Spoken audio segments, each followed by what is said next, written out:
آج ہم خداوند کے پاک کلام سے روح القدس کی معموری کے حوالے سے سیکھیں گے۔ روح القدس کی معموری جو ہے یہ بائبل مقدس کا ایک بہت ہی خوبصورت مضمون ہے، اور معاملہ یہ ہے کہ بعض اوقات کچھ ایسی کلیسیاں ہیں جہاں پر روح القدس کی حضوری اور اس کی معموری اور بھرپوری پر بہت زور دیا جاتا ہے، اور دوسری جانب ایسی کلیسیاں ہیں جہاں پر روح القدس کی بات یا تو بالکل نہیں کی جاتی یا اس پر بہت زیادہ کم توجہ دی جاتی ہے۔ ان دنوں میں چونکہ ہم کربلا روڈ ARP چرچ میں افسیوں کے خط سے خدا کے کلام کو سیکھ رہے ہیں، تو میں نے گزشتہ اتوار افسیوں کے خط کے 5ویں باب کی 18ویں آیت سے لے کر 21ویں آیت تک خدا کے کلام کو وہاں پر بانٹا، اور آج کا جو ہمارا مضمون ہوگا وہ روح القدس کی معموری ہوگا۔ روح القدس کی معموری کیوں ضروری ہے؟ روح القدس کی معموری جو ہے یہ ہماری مسیحی زندگی کے لیے انتہائی اہم ہے۔ اگر ہم اپنی مسیحی زندگی میں جو خدا کے ساتھ گزار رہے ہیں اس میں مزید ترقی کرنا چاہتے ہیں، اس میں گرو کرنا چاہتے ہیں، تو ہمیں ضرور روح القدس کی معموری میں آگے بڑھنے کی ضرورت ہے۔ اور دوسری بات، روح القدس کی معموری جو ہے وہ نہ صرف ہماری روحانی مسیحی زندگی کے لیے ضروری ہے بلکہ خدمت کے کام کے لیے بھی خدا کے پاک روح کی معموری جو ہے وہ بڑی اہمیت کی حامل ہے۔ خدا یسوع مسیح کی اگر ہم زندگی کا جائزہ لیں تو اس کی زندگی میں روح القدس کی بہت زیادہ اہمیت تھی۔ خدا یسوع مسیح روح القدس کی قدرت سے پیدا ہوئے، اور جب ہم لوکا کا انجیلی بیان اس کا 4 باب اس کی پہلی آیت کو پڑھتے ہیں تو خداوند یسوع مسیح روح القدس سے بھرا ہوا یردن سے لوٹا، اور پھر وہ بیابان میں روح القدس کی ہدایت سے گیا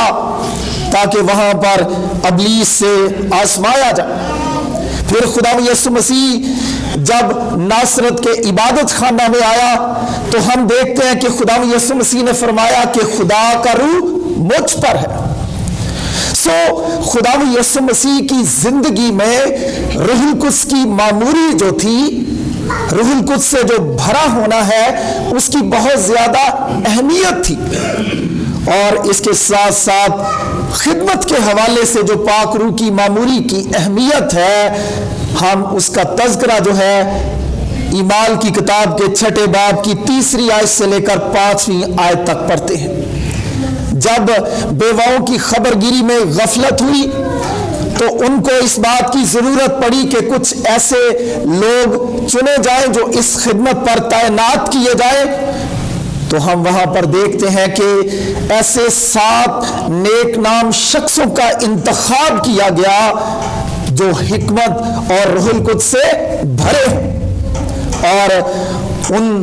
اشخاص میں سے ایک شخص اسطفنس تھا جو حکمت سے، معرفت سے اور روح القدس سے بھرا ہوا تھا۔ میں یہ سمجھتا ہوں کہ روح القدس کی جو معموری ہے یہ ہماری مسیحی زندگی کے لیے خدا کے ساتھ جو ہماری مسافرت ہے، رفاقت ہے، اس کے لیے بہت ضروری ہے، اور جو ہماری خدمت ہے اس کے لیے بہت ضروری ہے۔ تاہم کیمپس کروسیڈ فار کرائسٹ جو اپنی لیڈرشپ ٹریننگ کرواتے ہیں وہ اس میں اکثر اس بات پر زور دیتے ہیں کہ ہماری مسیحی زندگی یا ایک ایماندار کی جو مسیحی زندگی ہے وہ ایک ایسی بکٹ کی مانند ہے، ایک ایسی بالٹی کی مانند ہے جس میں سوراخ ہے۔ ہم کلام پڑھنے کے ذریعے سے، اتوار کی عبادت کرنے کے ذریعے سے، دعا کرنے کے ذریعے سے، روزہ رکھنے کے ذریعے سے، حمد و ثنا کرنے کے ذریعے سے یقیناً اکثر پاک روح کی معموری کا تجربہ کرتے رہتے ہیں، تاہم ہماری گناہ آلودہ فطرت بالکل اس سوراخ دار بالٹی کی مانند ہے جس میں سے یہ روح القدس کی جو معموری ہے اکثر لیک ہوتی رہتی ہے۔ اس لیے ایک ایماندار کو ہمیشہ اس بات کی آرزو رکھنی چاہیے، خواہش مند رہنا چاہیے کہ اسے روح القدس سے معمور ہونا ہے۔ جو حوالہ آج آپ کے سامنے تلاوت کیا گیا ہے، افسیوں کا خط اس کا 5واں باب اس کی 18ویں آیت، اس میں پولس رسول کہتا ہے اور شراب میں متوالے نہ بنو کیونکہ اس سے بدچلنی واقع ہوتی ہے، بلکہ روح سے معمور ہوتے چلے جاؤ۔ اس لیے آج ہم روح القدس کی معموری کے حوالے سے وہ چند ایک باتیں جو ہیں جن کا تذکرہ پولس رسول اس حوالے کے اندر کرتا ہے کہ وہ کون سی ممکنہ ایسی باتیں ہیں جن کے ذریعے سے ہم پاک روح کی معموری میں، اس کی بھرپوری میں جو ہے وہ ترقی کر سکتے ہیں، ان پر غور کریں گے۔ پہلی چیز جس پر ایک ایماندار کو پاک روح کی معموری کے لیے، پاک روح کی بھرپوری کے لیے توجہ مرکوز کرنے کی ضرورت ہے، وہ ہے مسیحی رفاقت شراکت۔ اس حوالے میں لکھا ہوا ہے 19ویں آیت میں، اور آپس میں مزامیر اور گیت اور روحانی غزلیں گایا کرو۔ یہاں پر جس بات پر زور پولس رسول سب سے پہلے دیتا ہے، آپس میں روح القدس کی معموری کا تعلق جو ہے وہ اگرچہ ہماری اپنی انفرادی زندگی کے ساتھ ہے، تاہم جو راز، جو بھید یا جو مکاشفہ وہ مقدسین پر افسیوں کے خط میں ظاہر کرتا ہے کہ اگر وہ پاک روح کی معموری سے معمور ہونا چاہتے ہیں تو پہلا کام یا جس پہلی بات پر انہیں توجہ مرکوز کرنی چاہیے وہ مسیحی رفاقت شراکت کی اہمیت پر انہیں توجہ مرکوز کرنی چاہیے۔ انہیں آپس میں اکٹھا ہونے کی ضرورت ہے۔ جب ہم رسولوں کے اعمال سے ابتدائی کلیسیا کی خصوصیات کے بارے میں پڑھتے ہیں تو مختلف طرح کی خصوصیات ہمیں ابتدائی کلیسیا کی نظر آتی ہیں۔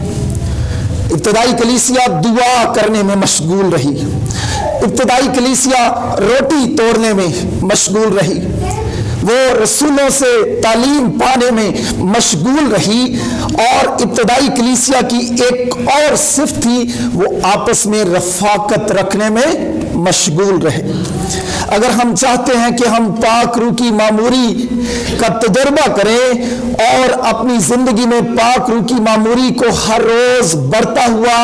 ترقی کرتا ہوا دیکھیں، تو اس کے لیے ضروری ہے کہ ہمیں آپس میں اپنی مسیحی رفاقت شراکت میں رہنے کی ضرورت ہے، اور ہم مقدسوں کے ساتھ مل کر ہی جو ہے وہ پاک روح کی معموری اور اس کی بھرپوری میں ترقی کر سکتے ہیں۔ بہت دفعہ لوگ مسیحی رفاقت شراکت سے، چرچ سے، مقدسوں کے ساتھ رفاقت رکھنے کی اہمیت کو نظر انداز کرتے ہوئے دور ہو جاتے ہیں، اور وہ بہت دفعہ گمراہی کی طرف چلے جاتے ہیں۔ ابتدائی کلیسیا جب آپس میں رفاقت رکھتی تھی تو وہ بار بار خدا کی حضوری اور اس کی معموری کا تجربہ کرتی تھی۔ اس کی سب سے بڑی مثال جو ہم بائبل مقدس میں دیکھتے ہیں کہ جب 120 لوگوں کی جماعت خدا یسوع مسیح کے حکم کی پاسداری کرتے ہوئے یروشلم میں ایک بالا خانہ میں ٹھہری ہوئی تھی، جب وہ جماعت دعا کر رہی تھی، روزوں میں ٹھہری ہوئی تھی، تو تب 120 لوگوں کی رفاقت پر ہم پاک روح کے نزول کو دیکھتے ہیں۔ اور پھر اسی طرح سے جب ابتدائی شاگرد جو تھے ان کو پکڑ لیا گیا، یوحنا کو اور پترس کو، کیونکہ انہوں نے ایک جنم کے لنگڑے کو ٹھیک کیا تھا، اور جب وہ رہا ہوئے تو سب شاگرد ایک جگہ پر جمع ہو کر انہوں نے دعا کی، اور جب وہ سب مل کر ایک جگہ جمع ہوئے آپس میں، تو انہوں نے پھر سے رسولوں کی اعمال اس کے 4 باب میں اس بات کا تذکرہ ملتا ہے کہ انہوں نے پاک روح کی معموری کا تجربہ کیا، وہ دوبارہ سے روح القدس سے بھر گئے۔ اس لیے آج پہلا نقطہ جو میں آپ کے گوش گزار کر رہا ہوں کہ اگر ہم روح القدس کی معموری میں بڑھنا چاہتے ہیں تو ہم تنہا روح القدس کی معموری میں کبھی بھی ترقی نہیں کر سکتے۔ اس کے لیے ضروری ہے کہ ہم مقدسوں کے ساتھ مل کر خاندانی طور پر، کلیسیائی طور پر جو ہے وہ جمع ہوا کریں، خداوند کے گھر میں آیا کریں، کیونکہ یہ وہ پہلا ذریعہ ہے جس کے ذریعے سے ہم خداوند کی پاک روح کی معموری میں ترقی کر سکتے ہیں۔ دوسرا نقطہ جو خداوند کا بندہ پالوس رسول اس حوالے میں بیان کرتا ہے، اور وہ کہتا ہے کہ ہمیں حمد و ثنا کرنے کی ضرورت ہے۔ یہاں پر لکھا ہے اور آپس میں مزامیر اور گیت اور روحانی غزلیں گایا کرو، اور خدا کی حمد کا جو طریقہ بتاتا ہے، دل سے خداوند کے لیے گاتے بجاتے رہا کرو۔ پاک روح کی معموری کا تعلق بلا شبہ مسیحی رفاقت شراکت کے ساتھ ہے، اور ہمیں اس بات کو اولین ترجیح دینی چاہیے، اور دوسرے نمبر پر وہ ذرائع جو ہمیں پاک روح کی معموری میں اور آگے لے کر جا سکتے ہیں، اس میں مزامیر شامل ہیں، اس میں گیت شامل ہیں، اس میں روحانی غزلیں شامل ہیں۔ آج کی دنیا میں باوجود ہم خداوند کے ساتھ چلتے ہیں، ہمارے اپنے اپنے تجربات ہیں، شاید کبھی کبھار تو ہمارے پاس اٹھ کر دعا کرنے کے لیے بھی وقت نہیں ہوتا، ہم اس قدر دنیا کے کاموں میں محو ہو گئے ہیں کہ ہمارے پاس دعا کرنے کے لیے، گیت گانے کے لیے، خداوند کے قدموں میں بیٹھنے کے لیے وقت نہیں ہوتا۔ تاہم اگر ہم اپنے آباء و اجداد کی زندگیوں پر غور کریں، وہ صبح سویرے بیدار ہوا کرتے تھے، دعا کیا کرتے تھے، وہ مزامیر کو، گیتوں کو، روحانی غزلوں کو گایا کرتے تھے، اور یوں وہ اپنی زندگیوں میں خداوند کی پاک روح کی معموری کا تجربہ کیا کرتے تھے۔ یہاں میں یہ بھی کہنا چاہتا ہوں، مجھے خوشی ہے کہ آپ کی 55 کی کلیسیا زبوروں پر خصوصی توجہ دیتی ہے، لیکن بہت ساری آج ایسی کلیسیاں ہیں جنہوں نے مزامیر کی اہمیت کو یکسر نظر انداز کر دیا ہے۔ آئے دن نت نئے گیت انہیں خدا کے کلام کے روحانی مکاشفات تھے جن کا تذکرہ مزامیر کی کتاب میں پایا جاتا ہے، ان کو یکسر نظر انداز کر رہے ہیں۔ تاہم خداوند کا بندہ پالوس رسول مقدسوں کو ہدایت کرتا ہے کہ اگر وہ پاک روح کی معموری میں بڑھنا چاہتے ہیں تو انہیں مزامیر اور گیت اور ان کو روحانی غزلیں گانی چاہیے۔ اس لیے ہم دیکھتے ہیں کہ پالوس اور سیلاس کو جب فلیپی میں قید کر دیا گیا تو وہ مزامیر کی، گیتوں کی، روحانی غزلوں کی اہمیت سے باخوبی آگاہ تھے، اور آدھی رات کے وقت جب قیدی سو رہے تھے تو ہم دیکھتے ہیں کہ پالوس اور سیلاس جو ہیں باوجود ان کے پاؤں کاٹ میں ٹھونکے گئے، ان کے بدنوں سے خون جاری ہے، لیکن وہ حمد و ثنا کی اہمیت کو، گیتوں، مزامیر اور روحانی غزلوں کی اہمیت کو باخوبی جانتے ہیں، اور وہ بلند آواز سے خداوند کی ستائش کے گیت گا رہے ہیں۔ اور اس کا نتیجہ ہم کیا دیکھتے ہیں؟ وہاں پر آستانوں کی بنیادیں ہل گئیں، جیل کے دروازے کھل گئے، ان کی بیڑیاں کھل گئیں، یہاں تک کہ دروگا اپنے آپ کو ہلاک کرنے لگا۔ لیکن پالوس نے اس کو کہا کہ تو اپنے تائیں ہلاک نہ کر، اور پھر وہ کہتا ہے صاحبو میں کیا کروں کہ نجات پاؤں۔ یقیناً یہ خدا کی پاک روح کی معموری تھی جس کی بدولت یہ سب کچھ ہو گیا، ان کی بیڑیاں کھل گئی۔ اس لیے اگر ہم بھی اپنی روحانی زندگیوں میں خدا کی پاک روح کی معموری کا تجربہ کرنا چاہتے ہیں تو ہمیں ضرور مزامیر کو، گیتوں کو اور روحانی غزلوں کو اپنی عبادتی زندگی میں فروغ دینے کی ضرورت ہے، اور سطحی طور پر بھی نہیں گانا۔ یہاں پر لکھا ہے اور دل سے گاتے بجاتے رہا کرو۔ ضروری ہے کہ اگر ہم پاک روح کی معموری میں ترقی کرنا چاہتے ہیں، بڑھنا چاہتے ہیں، تو ہم مزامیر، گیت اور روحانی غزلوں کا دل سے جو ہے وہ استعمال کیا کریں، انہیں گاتے بجاتے رہنے کی ضرورت۔ تیسری بات جس کے ذریعے سے ہم پاک روح کی معموری میں ترقی کر سکتے ہیں، یہاں پر لکھا ہے اور سب باتوں میں ہمارے خداوند یسوع مسیح کے نام سے ہمیشہ خدا کا شکر کرتے رہو۔ خدا کے پاک روح کی معموری کے لیے جو تیسری چیز ایک ایماندار کی زندگی میں ہونی چاہیے وہ شکر گزاری ہے۔ کرسچن فیلوشپ، گیتوں، مزامیر اور روحانی غزلوں کا گایا جانا، اور تیسرا نقطہ ہے شکر گزاری۔ اور یہاں پر شکر گزاری کے حوالے سے پولس رسول دو اہم باتوں پر روشنی ڈالتا ہے، اور سب باتوں میں ہمارے خداوند یسوع مسیح کے نام سے خدا باپ کا شکر کرتے رہو۔ سب باتوں میں، کبھی کبھار ہماری شکر گزاریاں جو ہے وہ اچھی باتوں کے لیے ہوتی ہیں۔ خداوند نے ہمیں نوکری دی ہے، خداوند نے ہمیں گھر دیا ہے، ویزا دیا ہے، اولاد دی ہے، صحت دی ہے، یقیناً ہم ان باتوں کے لیے شکر گزاری کرنا پسند کرتے ہیں۔ تاہم پولس رسول کیا کہتا ہے؟ اور سب باتوں میں ہمارے خداوند یسوع مسیح کے نام سے ہمیشہ خدا باپ کا شکر کرتے رہو۔ پولس رسول نے جب افسیوں کا خط لکھا تو اس وقت وہ قید میں تھا۔ اس نے قید کی حالت میں بھی مقدسوں کو خط لکھتے ہوئے یہ ہدایت کی کہ وہ سب باتوں میں خداوند کی کیا کریں؟ شکر گزاری کریں۔ اس لیے اگر آپ سکھ میں زندگی گزار رہے ہیں، اچھی بات ہے، خداوند کی شکر گزاری کیجئے، لیکن اگر آپ دکھوں میں سے بھی گزر رہے ہیں، پریشانیوں میں سے بھی گزر رہے ہیں، تو کبھی بھی خداوند کی شکر گزاری کے پہلو کو نظر انداز نہ کریں، کیونکہ یہی وہ ذریعہ ہے جس کی بدولت ہم خدا کے پاک روح کی معموری میں بڑھ سکتے ہیں۔ اور یہاں پر ایک اور شکر گزاری کے حوالے سے بات یہ ہے، ایک تو سب باتوں میں، اور دوسرا یہاں پر یہ بھی لکھا ہوا ہے ہمیشہ۔ یہ نہیں ہے کہ کبھی کبھار ہم نے خداوند کی شکر گزاری کرنی ہے خدا باپ کی، بلکہ یہاں پر یہ بات بھی لکھی ہوئی ہے یسوع مسیح کے نام سے، اور سب سے اہم بات یہ ہے کہ ہم نے ہمیشہ خداوند کی جو ہے شکر گزاری کرتے رہنا چاہیے۔ کیوں پولس رسول کو، افسس کے ایمانداروں کو اس بات کی ہدایت کرنا پڑی کہ وہ سب باتوں میں اور ہمیشہ خداوند کی شکر گزاری کرتے رہیں؟ کیونکہ بنی اسرائیل قوم اپنی ساری زندگی بڑبڑاتی رہی، وہ کرتے رہے۔ شکر گزاری کا جو مخالف یا متضاد ورڈ ہو سکتا ہے وہ ہمارا بڑبڑانا ہے، ہمارا کڑنا ہے، ہمارا شکایت کرنا ہے۔ اور بنی اسرائیل قوم جب ملک مصر کی غلامی سے نکلے تو وہ مرد خدا موسیٰ پر، خدا پر کڑتے رہے، بڑبڑاتے رہے۔ اس لیے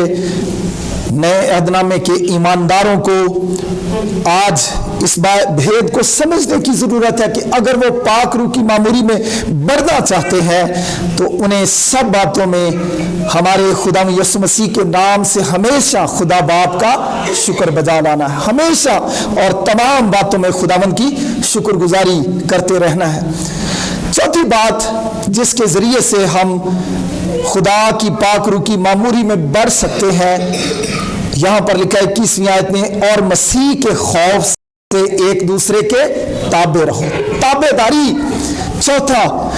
اسپیکٹ ہے، ہمیں اپنے آپ کو دوسروں کے تابع بنانا ہے۔ مسیحی زندگی ہمیں اس بات کا درس نہیں دیتی کہ ہم دوسروں کو تابع بنائیں، دوسروں کو غلام بنائیں۔ مسیحی زندگی اس بات کا درس دیتی ہے کہ ہم دوسروں کو اپنے سے افضل جانیں۔ یہاں پر لکھا ہے اور مسیح کے خوف سے ایک دوسرے کے تابع رہو۔ مسیحی زندگی ایک دوسرے کے تابع ہونے کا نام ہے۔ خداوند یسوع مسیح کی یہاں پر بات کی گئی ہے مسیح کے خوف سے۔ دیکھیں خدا یسوع مسیح جب اس سرزمین پر آیا تو وہ اپنے آسمانی باپ کے تابع رہا، بار بار اے باپ اے باپ، اگر ہو سکے تو یہ پیالہ مجھ سے ٹل جائے، پھر بھی میری مرضی نہیں بلکہ تیری مرضی۔ وہ اپنے آسمانی باپ کے تابع نظر آتا ہے۔ بیٹا آپ سے کچھ نہیں کر سکتا، بلکہ وہ باپ کی مرضی کو پورا کرتے ہوئے ہم دیکھتے ہیں اسے۔ پھر وہ اپنے ماں باپ کے تابع رہا، پھر وہ حاکم وقت کے تابع رہا، اس نے ٹیکس ادا کیا، اور یہاں تک ہم اس کی تابعداری کو دیکھتے ہیں کہ اس نے اپنے شاگردوں کے پاؤں دھوئے۔ مسیحی زندگی میرے عزیزو ہمیں اس بات کا درس دیتی ہے کہ ہمیں مسیحی زندگی میں ایک دوسرے کے تابع ہونا ہے، اپنی خاندانی زندگی میں، اپنی کلیسیائی زندگی میں اور معاشرتی زندگی میں ہمیں دوسروں کو تابع نہیں بنانا، بلکہ ایک دوسرے کے تابع ہو کر ایک دوسرے کی خدمت کرنی ہے۔ اس لیے آج کی صبح میں یہی خیال آپ کے سامنے رکھنا چاہتا ہوں۔ پالوس رسول کہتا ہے اور شراب میں متوالے نہ بنو، کیونکہ اس سے بدچلنی واقع ہوتی ہے، بلکہ روح سے معمور ہوتے جاؤ۔ یہاں پر گرامر کے لحاظ سے جو خاص نقطہ پالوس رسول بیان کرنا چاہتا ہے کہ روح القدس کی معموری جو ہے وہ ایک دفعہ وقوع پذیر ہونے والا عمل نہیں ہے، بلکہ یہ ایک ایسا تجربہ ہے جس سے ہمیں بار بار گزرنے کی ضرورت ہے، بار بار اس سے معمور ہونے کی ضرورت ہے، کیونکہ میں نے بتایا تھا کہ مسیحی زندگی جو ہے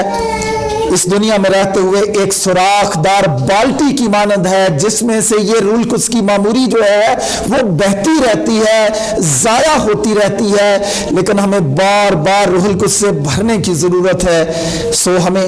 آپس میں مسیحی رفاقت شراکت میں بار بار آنے کی ضرورت ہے تاکہ ہم پاک روح کی معموری میں ترقی کریں۔ مزامیر، گیت اور روحانی غزلوں کو دل سے گاتے بجاتے رہنے کی ضرورت ہے تاکہ ہم پاک روح کی معموری میں ترقی کریں، اور سب باتوں میں ہمیشہ خدا باپ کی یسوع مسیح کے نام سے شکر گزاری کرنے کی ضرورت ہے، بڑبڑانا چھوڑنے کی ضرورت ہے، پھر ہی ہم پاک روح کی معموری میں ترقی کر سکتے ہیں۔ اور اسی طرح سے مسیح کے خوف سے ایک دوسرے کے تابع رہنے کی ضرورت ہے، تبھی ہم جو ہے پاک روح کی معموری میں جو ہے وہ ترقی کریں گے۔ خداوند ہمیں اس بات کی تحریک بخشے کہ ہم غور کریں، کیونکہ میں نے شروع میں بتایا تھا کہ پاک روح کی معموری کا تعلق ہماری مسیحی زندگی اور اس کی ترقی کے ساتھ ہے، پاک روح کی معموری کا تعلق ہماری خدمت کے ساتھ ہے۔ ہم اچھی مسیحی زندگی بھی پاک روح کی معموری کے ساتھ گزاریں گے اور اچھی خدمت بھی پاک روح کی معموری کے ساتھ کریں گے۔ اس لیے ضرور ہمیں آپس میں رفاقت رکھنے، گیتوں مزامیر کو گانے کی ضرورت ہے، شکر گزاری کرنے کی ضرورت ہے، اور ایک دوسرے کے تابع رہ کر مسیحی زندگی گزارنے کی ضرورت ہے، پھر ہی ہم پاک روح کی معموری میں ترقی کریں گے۔ خداوند آج کے کلام کے وسیلے سے آپ کو برکت دے، آمین۔